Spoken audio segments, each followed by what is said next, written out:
The Greater Southwest Insurance Company office in Kingman, Arizona. The following is an account of expenses incurred during my investigation of the Red Rock matter. Expense account item 1, $1.70 for a telegram to Jake Kessler giving him my flight time. Item 2, $169 even, plane fare and incidentals, Hartford to New York to Las Vegas, Nevada. Early the next morning then, Jake was there at the Vegas airport waiting for me. Tall, angular, well-tanned, wearing jeans, a denim shirt, high-heeled boots, and a broad-brimmed hat. Well, he looked like he should have been riding a range pony instead of a car. We headed east on 95 through Boulder City, then south toward Kingman, Arizona. All right, now, Johnny, now that we got the how-to-dos over with, I better tell you why I called you out here. Hey, you said something about a murder, Jake. We'll know for sure when we get down to Kingman. Now, back in 52, Johnny, a couple of boys named Ralph Garrett and Jerry Bisbee were doing quite a bit of prospecting around these parts. Gold? Gold, silver, copper, anything they could find. So how they ever joined up together, nobody could rightly understand it. Yeah, why do you say that? Well, Ralph was okay. Not much money, but a nice wife, home, family. But Jerry Bisbee, well, the town had been hoping he'd go somewhere else for years. Ah, I see. Anyhow, one day they set out to pound the rocks up near the town of Chloride over near Mount Tipton. A month or so later, though, Jerry Bisbee came back to Kingman alone. Oh? Folks asked him where Ralph Garrett was. He said Ralph had left him to go out and get a job in California. And left Bisbee with the rights to all their claims? Well, now, that wasn't even talked about. Not then. Yeah, well, go on, Jake.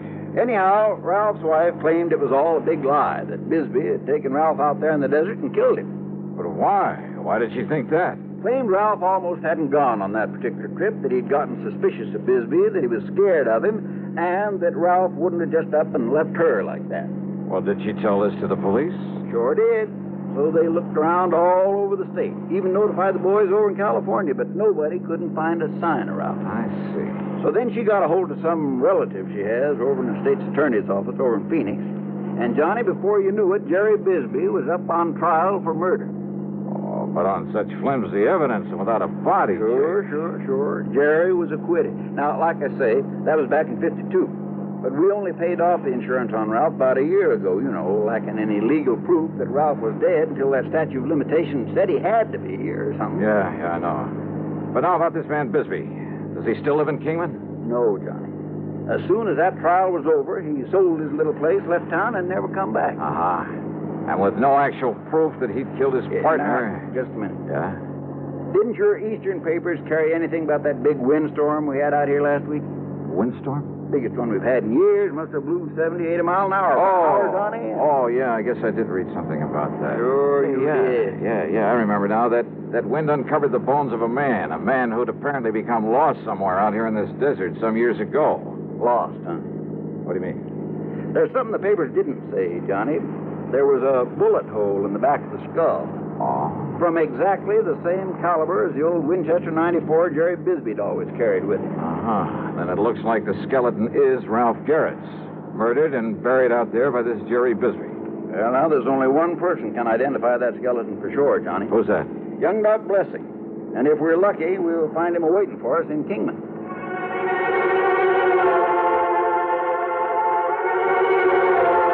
Well, that was all Jake had to say about the matter until we could talk to Dr. Blessing. When we got to Jake's office there in Kingman, we found a note in the door from Dr. Blessing asking us to wait for him. So we sat there and waited. And then he came here and... Drat the dang flies. Think out here in this nice, clean desert air, they wouldn't... There you are. Oh, I won't be able to hear out of this here for a week. Yeah, I thought you were trying to knock your head off there for a minute. I almost did. But you were saying that young Doc Blessing took over his father's practice out here. Yeah, a couple of years ago. And that included all the records his pa had always kept, complete records of every case he'd ever handled. Notes, prescriptions, x-rays, everything. Boxes, crates, cartons of them, Johnny. And that's what young Doc's looking into right now, all those old records. Why, Jake? Because he had a vague remembrance that one time, a long while ago, his pa... Oh, howdy, Doc. Jake? I take it you're Johnny Dollar. That's right. I'm Doc Blessing. Glad you're here, Dollar. Jake, I've been over at police headquarters. And you found something, Doc? Yes, Doctor. Now, you must understand this, Dollar. The police around here are fine.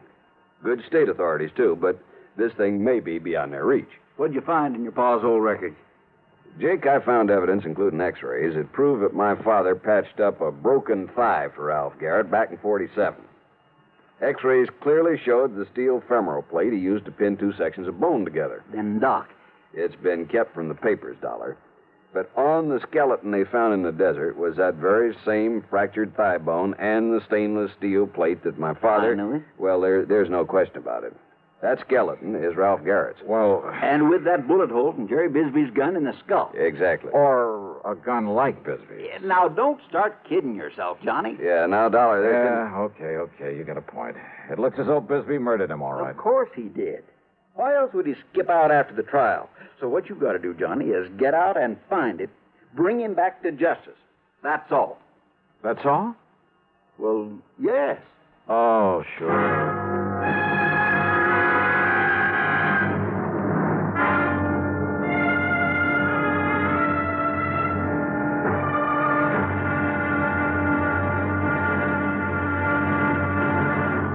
Next time you refresh, enjoy a frosty, ice-cold Pepsi-Cola. Sociability, Charlie. All right, Kay, how's this? Pepsi is light, refreshes without filling. You like to refresh? Have a Pepsi right now. Well, offer it to everybody, Charlie. I will. Enjoy Pepsi at the fountain. It's delicious at home, too. Have one at lunch or with a snack. Charlie. At the beach or at dinner. Wherever you go, wherever you're thirsty, Pepsi is there. It's here, too, in our Be Sociable song. Be sociable, look smart, keep up to date with Pepsi. Drink light, refreshing Pepsi. Stay young and debonair. Be sociable, have a Pepsi. For the weekend, have plenty of Pepsi around. Pick up an extra carton today. CK, I'm sociable. With Pepsi, everyone is. And now, the second act of yours truly, Johnny Dollar.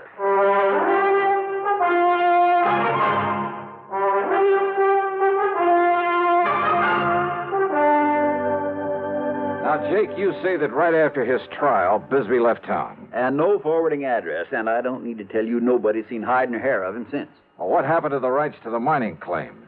Sold him out, didn't he, Doc? That's correct. Did he get much money for them? No. And, of course, he had to share and share alike with Ralph's widow. Hey, Doc, you say you just saw the police. Yeah, Dollar, and of course they're certain, too, that Bisbee murdered Ralph Garrett.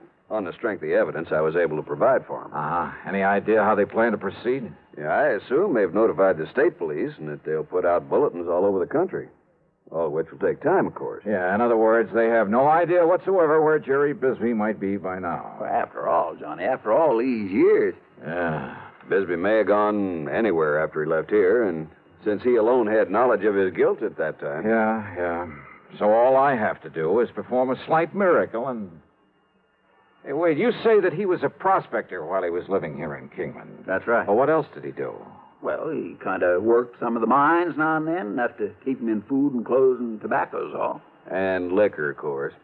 He was a heavy, disagreeable drinker. But that's all. It's the only work he knew. Now I got some house calls to make. If I can be of any further help. Yeah, well, maybe that gives me an idea. Yeah? No, you go ahead, Doc. I can work on it right here. Very well. Don't hesitate to call me. What's this idea, Johnny? Just let me use this phone. Well, sure, go ahead.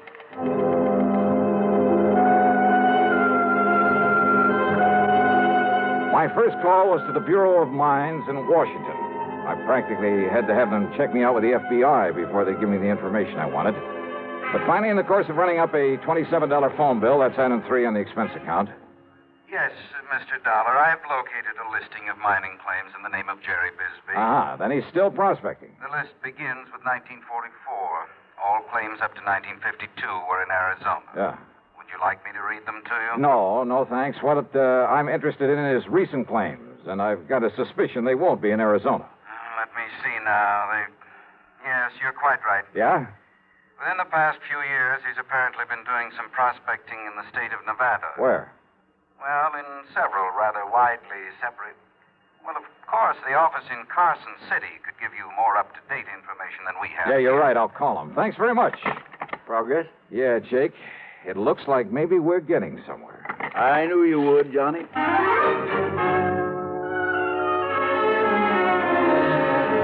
But on my call to Carson City, capital of Nevada, I ran into a stone wall. Well, I'm sorry, sir, but I have no authority to give out such information over the phone. All right, now, listen, please, when miss. Mr. Harker gets back to the office, if you care to call back in 2 or 3 hours. Look, isn't there somebody else there who can give me the information I need? All I want... Without Mr. Harker's authorization? I doubt it, sir. But look, miss, I just want to get... If you were to come here in person and show the proper credentials. Yeah, sure, thanks. What's the matter with him up there, Johnny? Oh, I don't know. Jake. Yeah? Is there anybody around here who owns a plane? An airplane? Well? Well, there's young Kenny McManus has a little single... Then come on, let's find him and see if he'd like to fly a charter job.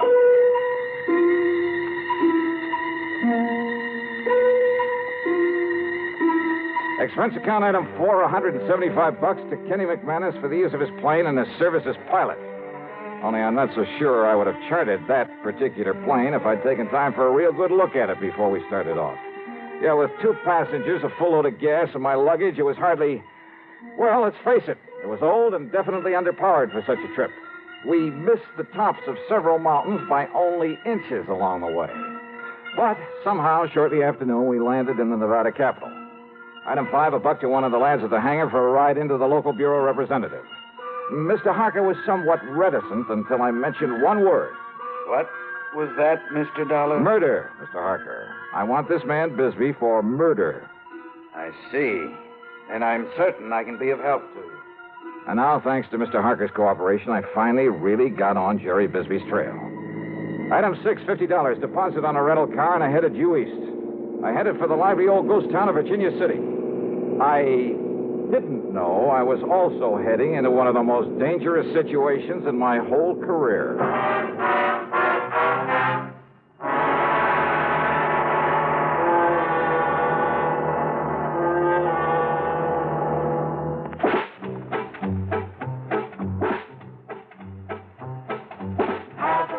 A real cigarette.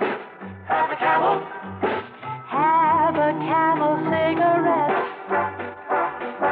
Have a real cigarette. Have a Camel. Have a Camel cigarette. Best tobacco makes the best smoke. Have a Camel cigarette. Best tobacco makes the best smoke. Have a Camel cigarette. If you're smoking more these days, but enjoying it less, change to Camel's. The Camel blend of costly tobaccos has never been equaled for real smoking satisfaction. Have a real cigarette. Have a Camel. Start to really enjoy smoking again. Now back to yours truly, Johnny Dollar and the Red Rock Matter.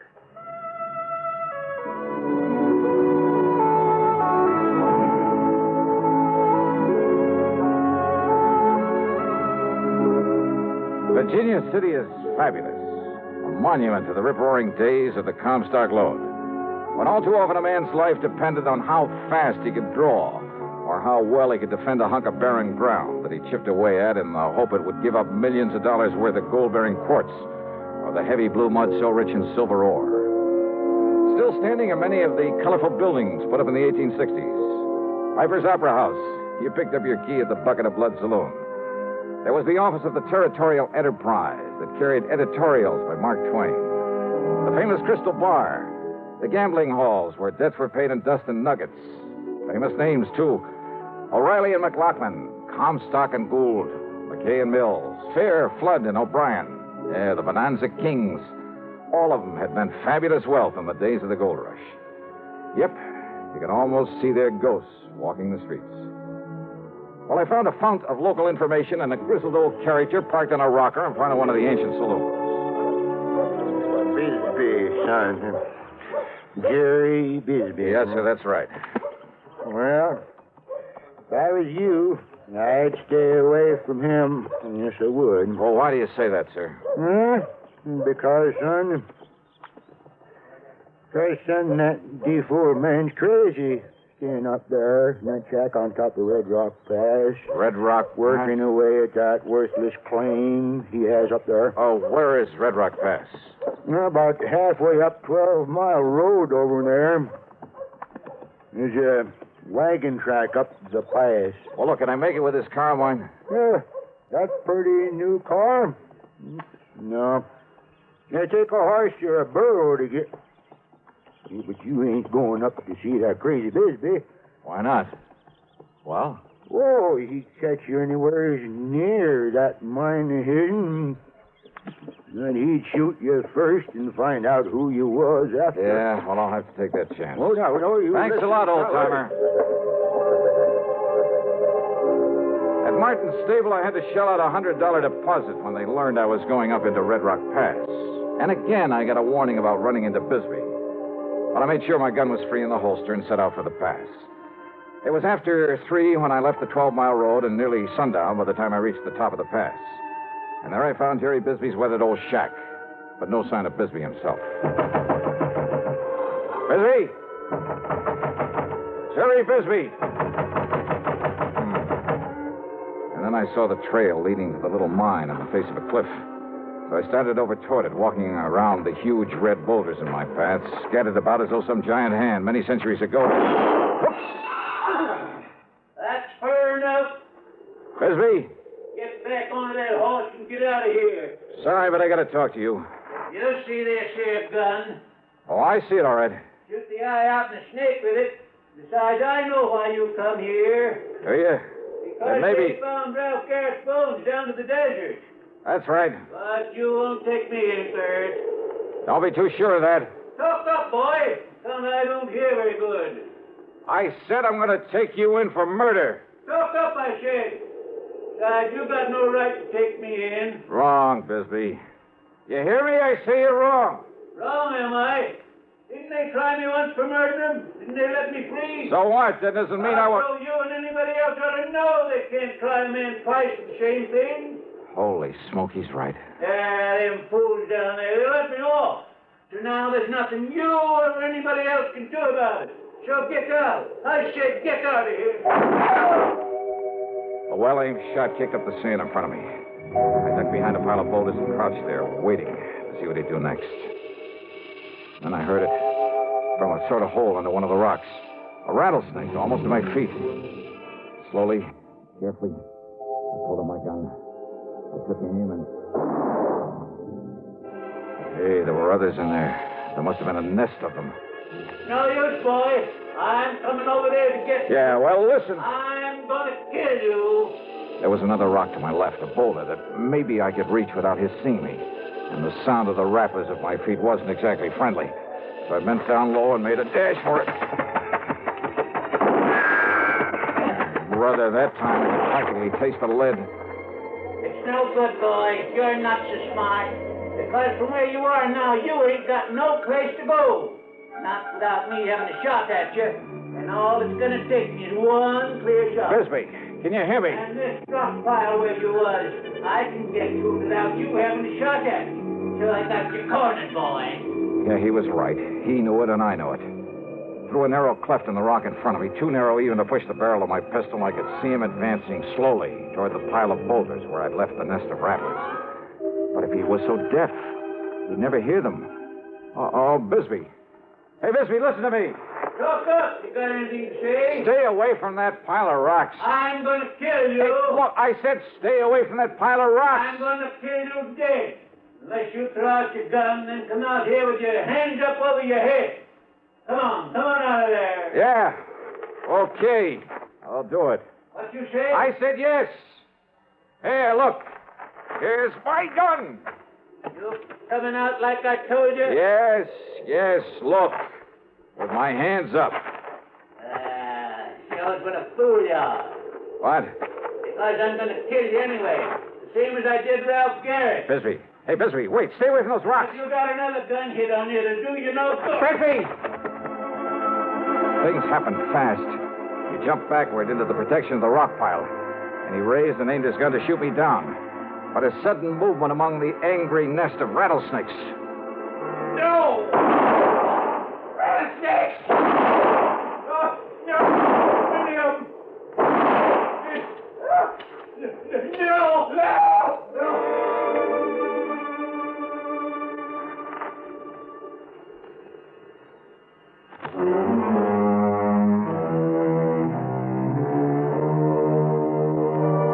By the time I got over to him and hauled him out of that pit of death, half a dozen of the deadly rattlers must have struck him. He died before I could get him back to Virginia City. Yeah, justice again. In one of her own inscrutable ways. Expense account total, including a couple of good stiff drinks. Then the trip on back to Hartford, $496.25. Yours truly, Johnny Dollar.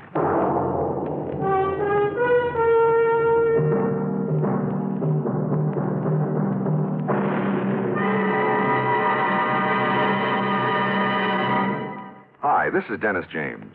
Say, remember way back when this melody was popular?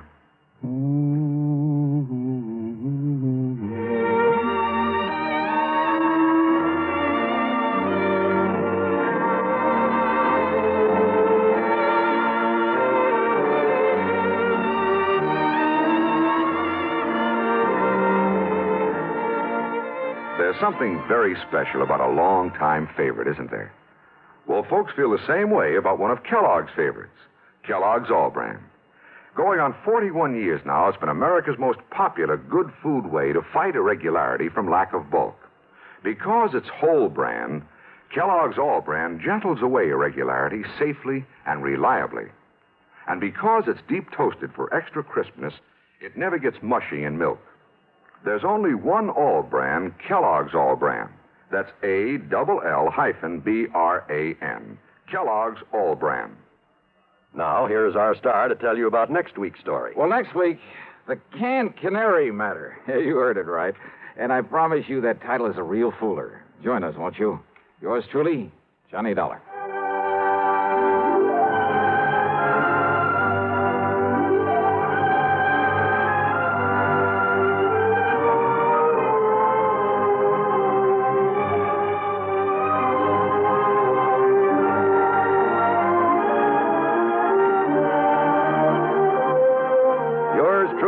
Johnny Dollar, starring Bob Bailey, originates in Hollywood and is written, produced, and directed by Jack Johnstone. Heard in our cast were Virginia Gregg, Parley Bear, Harry Bartell, Vic Perrin, John Daner, Will Wright, Tom Hanley, and Bill James. Be sure to join us next week, same time and station, for another exciting story of yours truly, Johnny Dollar.